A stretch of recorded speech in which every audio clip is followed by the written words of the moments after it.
por lo tanto lo puedo decir, ¿eh? Y claro, resulta que cuando uno veía esto, veía que es verdad que las rondas se justificaban, que había un recorrido lleno de coches y que había muchas calles de la ciudad centrales que bajaban de intensidad. En teoría. El alcalde, muy inteligentemente, bien asesorado, y yo escuchando, cosa que me demuestra que no son tampoco los políticos los peligros públicos, los peligros los asesores, los técnicos que están debajo, los que dicen eso no puede ser, tiene que ser así. ¿Por qué no puede ser? No lo sé. Pues en algunas de esas calles el ayuntamiento empezó una política: ya que va a haber menos coches, pues reduzco el espacio; ya que va a haber menos coches, amplio las veredas, quito carriles de coche, va a haber menos coches. Y en otras no hizo nada porque no le llegó el dinero, ¿no? En las que redujo el número de carriles, el nivel del tráfico está como dice el modelo. En las que no tocó está 10 veces más que estaba antes del modelo. Es decir, el tráfico responde a lo que le das. El coche no sé si cumple los modelos matemáticos, pero sí que cumple la ley de Gay-Lussac de los gases: ocupa todo lo que le das. Así de claro, le das poco, ocupa poco; le das mucho, ocupa todo. Y por lo tanto es una respuesta.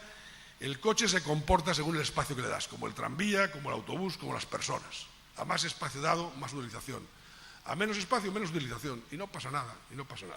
Barcelona lleva 30 años de política de movilidad ejemplar, a mi juicio. No pasa nada.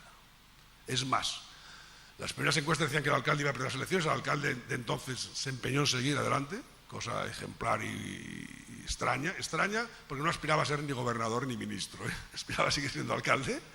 Allí se puede elegir eternamente, no tiene solo un mandato 2 años, esas cosas, o 2 veces. Y ahora es la población la que le pide quitar más coches. Es la gente la que dice: esta calle, por favor, también la quiero de coexistencia, quíteme los coches, hágame como aquel vecino que le funciona muy bien.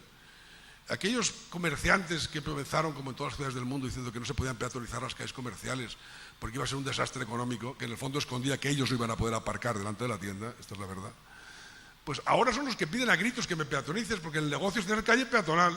Es el que vende de verdad, el que está en la calle peatonal, no el que está en una calle llena de coches que no pueden ni parar, ¿no? Entonces, claro, la mentalidad de la gente ha cambiado profundamente como resultado de una política de oferta. Se ha mostrado que el espacio se puede hacer de otra manera, que la gente se mueve de otra manera, y la gente acaba pidiendo eso, así de claro y sencillo, ¿eh? Yo creo que esto que les voy a mostrar hoy es relativamente sencillo. La batalla del coche en la ciudad densa está hace tiempo perdida por el coche, está perdida, y el que tarde en reaccionar, peor para él.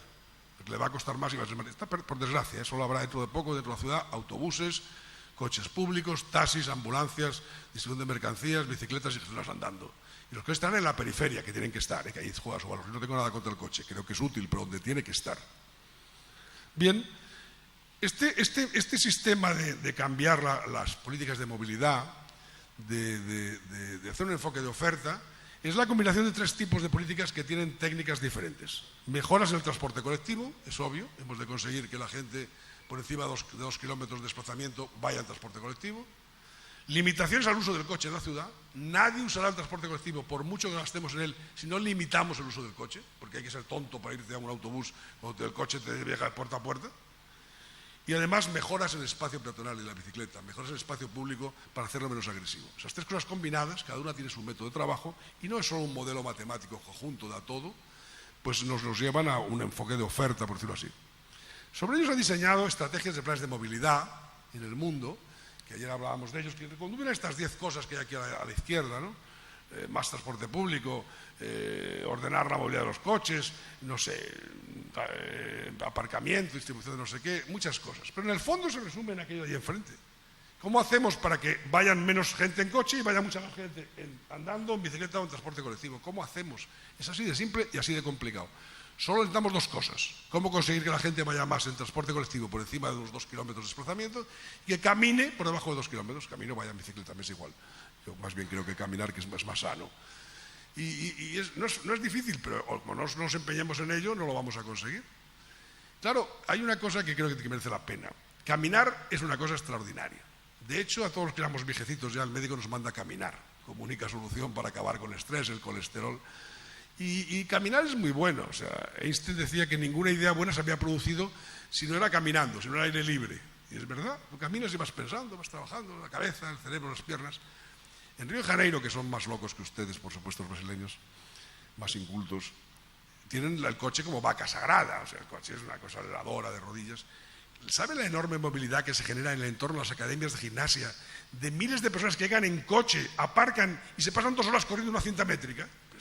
Es que yo no entiendo nada, yo ya no entiendo. Estoy por la calle, pero en cambio pasan 2 horas corriendo y sudando encima de una cinta mecánica y con el coche aparcado en la puerta, pero bueno, da risa, ¿no? Pero creo que merece la pena que lo pensemos, ¿no? Porque está en nuestro DNA, ¿eh? Y claro, como ayer decía Andrés, es que además, para más Inri, decía yo que esta batalla está ganada, y alguien ha de entenderla, porque se está acabando la energía fósil, se está acabando. No serán 20 años, serán 40, serán 50, habrá un repunte con el gas, no lo sé, no quiero hacer de catastrofista como otros, pero que se está acabando es evidente. Ahora ya están los canadienses y los norteamericanos machacando piedra para sacar el último gas, los brasileños van a buscarlo de ahí debajo del mar casi en Nueva Zelanda, que no es verdad que lo tengan, pero dicen que lo tienen, ya se lo han vendido sin tenerlo, y así sucesivamente. Tenemos los campos abandonados llenos de soja para ver si así... Había otro chiste del Roto que leí ayer muy interesante, que decía, qué mundo más curioso este, que las personas comenzamos a comer derivados de los combustibles fósiles y en cambio les damos a los coches vegetales y alimentos naturales. Bueno, pues es así, ¿no? No me lo digas a mí, es del Roto. Bueno, entonces voy a intentar mostrarles cuáles son los métodos que estamos aplicando, que están aplicando las ciudades, muchas en el mundo, a estas 3 cosas. A crear un transporte colectivo eficaz, a limitar el uso del coche y a crear un espacio público decente para caminar. Ayer preguntaba a alguien de Córdoba o Rosario si era mejor un BRT que un BLT que un tranvía. No es verdad. La movilidad es eso que ven a la izquierda. Es decir, uno desde la periferia tendrá que ir como pueda a coger una moto o un burro o andando, me es igual. Desde la moto ir al transporte colectivo, de allí llegar en la buseta al BRT, de ahí llegar al centro, de allí coger el metro o el tranvía, no sé. Cada sistema, aquí a la izquierda es muy antiguo este gráfico, tiene un sitio óptimo, una velocidad, una capacidad, una densidad en la que aplicación. Y hemos de empalmar uno con otro. Incluso es tanto que yo creo que el coche tiene una parte importante, el coche o la moto, cuidado, que está demonizada y que yo creo que está, cada vez será más, quieran o no quieran ustedes.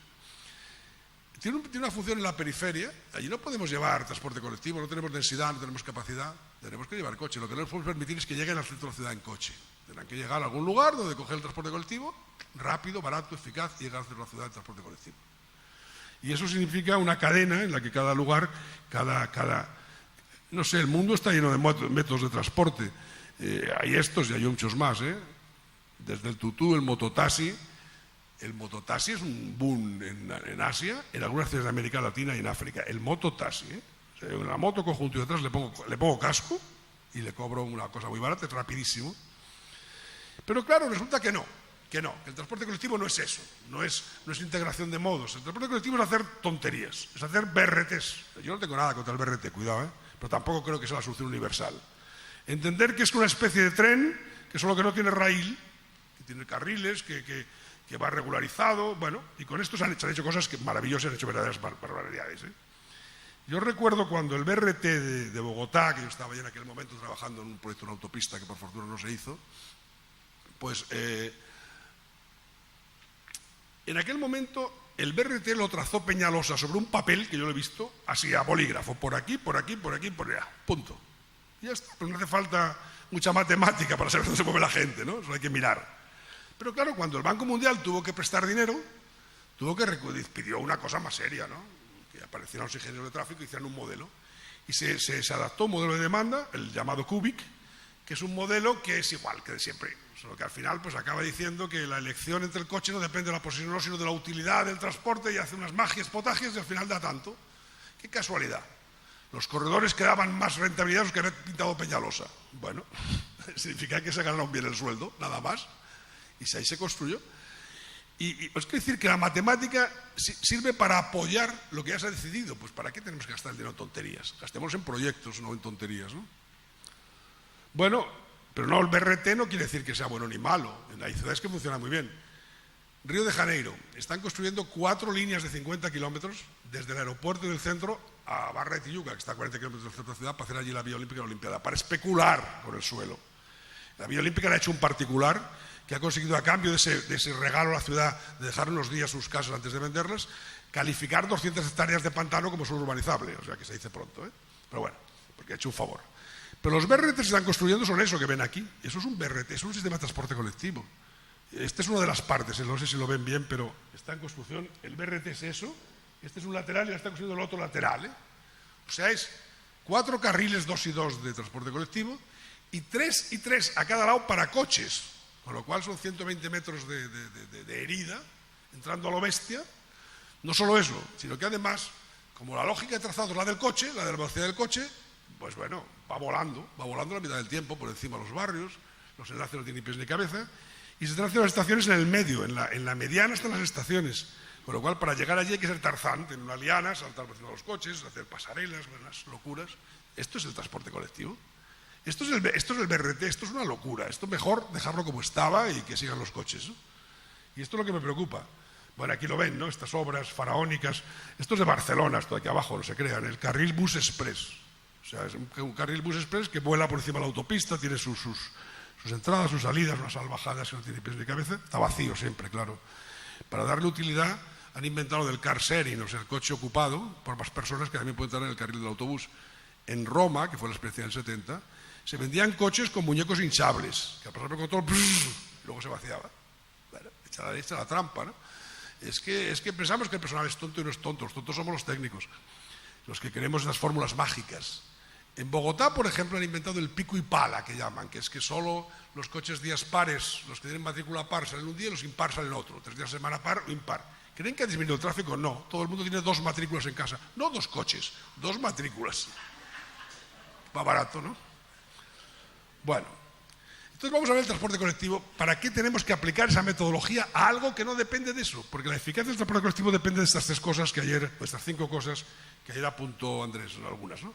Transferencia rápida entre modos. Si la movilidad es en muchos modos, yo tengo que salir de un modo, entrar a otro rápidamente sin que me cueste dinero y siendo rápido y fácil. Accesos, por lo tanto, cómodos y fáciles. Regularidad y frecuencia de las líneas. Yo no cojo un transporte que no sepa cuándo pasa el autobús, ni si bien cómodo, bien sentado o no. Tengo que saber a qué hora exacto y dónde va y cuánto tarda. Información clara, por lo tanto, los recorridos y la tarifa combinada, plana, que solo pague un desplazamiento y no pague 400 veces, ¿no? Comentaba ayer que el secretario de Transporte de Río de Janeiro, que es burro pero no tanto, perdónenme porque como saben no le conocen, puedo decirlo, convenció al alcalde de que con la mitad, que con la 10ª parte del dinero que se iba a gastar en hacer viviendas sociales, Miña Casa, Miña Vida, para los cientos de tipos que dormían en Barra de Tijuca de las obras municipales, con mucho menos dinero pagaba una compensación a la empresa de transporte para hacer la tarifa plana. Desapareció el dormir en la calle. Pues la gente se quedaba porque no podía estar 3 horas de ida y 3 horas de vuelta y pagar más que el salario en transporte, ¿no? Entonces, es una política de vivienda, resulta, la tarifa del transporte. Por tanto, no seamos tontos, ¿eh? Bueno, y para medir esa cobertura de eficacia, esto sí que le sugiero a gente que se atreva a seguir desarrollándolo, que siga estudiando este tema. Una vez nos pagaron en la Universidad de Barcelona, cuando yo estaba allí dirigiendo investigaciones, una investigación porque cuando uno estudia líneas de transporte hace esos planitos, ¿no? O sea, coloca la parada, coloca un huevito alrededor y se cubre tanto. Es mentira, que es mentira. Porque si el transporte es una porquería, los huevitos tienen diámetro 0. Y si es muy bueno, tienen diámetro enorme, ¿no? Entonces empezamos a estudiar de qué dependía el radio de influencia de la parada. Y hicimos una encuesta bastante seria en Barcelona, en la que comprobamos que dependía de la regularidad de la frecuencia. Si el autobús pasaba a la hora que se decía y con tal frecuencia, la gente estaba dispuesta a invertir 900 metros andando. Y si no, ni 300. Entonces, claro, con eso empezamos a estudiar cambios de transporte en algunas ciudades que eran interesantes. En ciudades medias catalanas de 200.000 habitantes o 150.000, como Sabadell o como Figueras, hay una empresa, no es como aquí, hay empresas municipales de transporte que le cuestan un dineral a la prefeitura, subvencionan el billete, pagan todo y tienen un 7%, un 8% de la movilidad, o sea, nada. Y la empresa es deficitaria a pesar de la subvención pública. Claro, si yo llego y les digo, mire, no, es que hay que añadir 8 líneas más y cambiar el recorrido, te mira, usted está loco, si estoy perdiendo dinero, ¿cómo voy a comprar un billete, un autobús más? ¿Cómo voy a cambiar la línea? ¿Cómo voy a perder mis clientela que ya es fija para ganar una hipotética? Y cuando descubrimos que no, que solo mejorando usted sin cambiar su recorrido, solo mejorando la información, la regularidad y la frecuencia, va a tener muchos más gentes, descubrimos la panacea. Y la gente dijo, qué bien, no tengo que comprar más autobuses, solo tengo que poner buenas señales, tener frecuencia, pues lo voy a intentar. Y descubrieron casos como el de Sabadell, que está ahí arriba, que solo con ese cambio, todas esas líneas rojas que hay ahí, fueron nuevas adquisiciones de zona cubierta, ¿no? Y claro, los mapas esos de huevecitos y redondetes se convirtieron en esto, en mapas de gradientes que son muy fáciles de hacer matemáticamente, porque coges varios puntos, discriminas, de aquí a allí hay tantos metros, aquí hay tantos, bueno, vas poniendo un porcentual a cada punto de la utilidad que le da la red del transporte colectivo.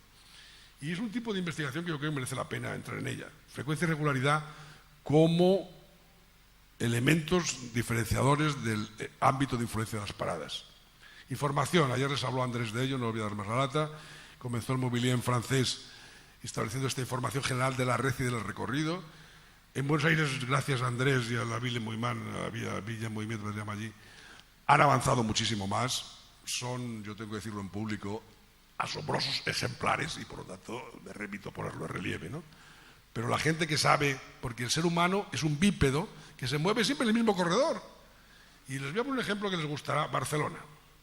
Barcelona hemos cambiado de repente, está en una fase de transición, están coincidiendo, pero todas las líneas para que sean todas o horizontales o verticales, de manera que no se pierde los ciudadanos que iban en una línea horizontal, pero se gana mucha gente, que sabe que él no tiene por qué saberse el nombre de la línea ni el número. O sea, él coge una horizontal y que cuando el cartel le dice aquí estamos en Muntaner, baja y coge una vertical y cubre toda la ciudad, con una consecuencia, que nos han sobrado 45 autobuses, han sobrado. No ha habido que comprar. Han sobrado con frecuencia de 3 minutos por hora, frecuencia de 3 minutos, han sobrado autobuses. No han faltado, han sobrado. Esto es problema de racionalidad, de sensatez. Y ahora están en un proceso complicado, que es aprovechar los chaflanes. Cuidado, otra vez he vuelto ahí. Toco algo que no toca. Ahora los chaflanes, que son las esquinas de las manzanas, que están ocupadas porque hay que descarga, aparcamiento clandestino, etcétera, etcétera, se están transformando en parada combinada, de manera que el tipo que para baja y coge el otro autobús automáticamente. No pierde tiempo, no espera un minuto. Por lo tanto, eso es frecuencia, eso es regularidad, eso es sistema de transporte. Y no hace falta matemática para eso, hace falta sentido común y decisión, claro. Claro, porque si la parada es eso, ¿qué pintan estas porquerías que están llenando el mundo? Son las paradas del BRT en Miami, en Hong Kong, en Río de Janeiro, una especie de platillo volante con patas que salen por encima de las autopistas que van a coger allí. Y la gente para llegar allí, que sí que el BRT puede que pase muy deprisa, pero es que para llegar allí pierde 40 minutos de subir y bajar escaleras, ¿no? O sea que, entonces, ¿qué utilidad tiene esa porquería de estaciones? Eso es rapidez de transbordo. Este es el resultado. Esto es Bangkok, el infierno en la tierra, a mi juicio, que es el espacio público Bangkok. Las escaleras de subir a las estaciones del metro ligero que tienen arriba, ligero, lo dicen ellos, claro. Pero lo que hay abajo es eso. Eso es lo que hay abajo.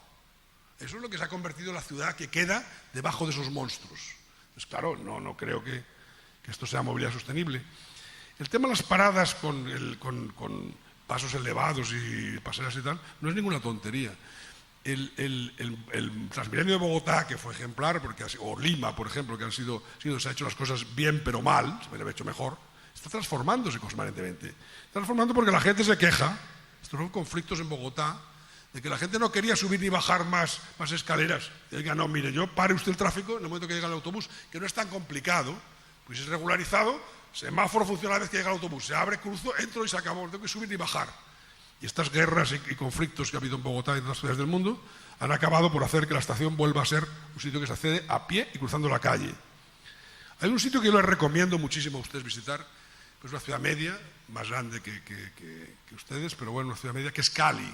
Cali está haciendo una política extraordinaria de BRT, recuperación de espacio público, parada a pie de calle, semáforo que cruzas para entrar a la estación andando. Política inteligente. Claro, el BRT ocupa un carril quitado al coche. No es una cosa nueva que vuela, se le ha quitado un carril al coche. A veces ni eso, luego lo veremos. Porque como hay 3 pistas de 3,50, pues se le quita medio metro a cada pista o 70 centímetros y ya tenemos el carril del autobús. Solo hay que pintar, quitar, estrechar, ¿no? La segunda parte que les quería mostrar es que todo en el fondo, y por eso las jornadas tienen un nombre adecuado, es una política de espacio público, de proyecto. Y yo he hecho aquí, porque es una cosa muy de ingenieros esto de dosificar el concreto y esas tonterías, ¿no? Un triángulo en el que he puesto lo que es el transporte colectivo, limitaciones al carro y espacio público. Si solo invertimos en transporte colectivo, que es esta línea de aquí, vamos de aquí a allá, por mucho que invertamos no pasaremos de un 90-80% de cobertura. Es decir, que el espacio público no habrá sufrido casi ningún incremento bueno, si solo pensamos en eso. En cambio, una combinación de espacio público y limitación al coche nos lleva a casi la misma posición de transporte colectivo. Es decir, o intervenimos limitando el coche, o intervenimos quitando el espacio al coche del transporte colectivo y haciendo accesible el transporte colectivo a través del espacio público, o no hacemos nada, o no vale para nada, o tiraremos el dinero en BRTs y en autobuses y no ganaremos nada, porque el espacio público sigue siendo una porquería, porque la gente no podrá caminar para llegar a la estación, porque no limitaremos el coche, que seguirá compitiendo porque todas estas locuras, que abordar el problema solo desde una perspectiva no tiene sentido. Por fortuna las ciudades, ahora Río de Janeiro, que he criticado tanto, también ha hecho sus cosas buenas.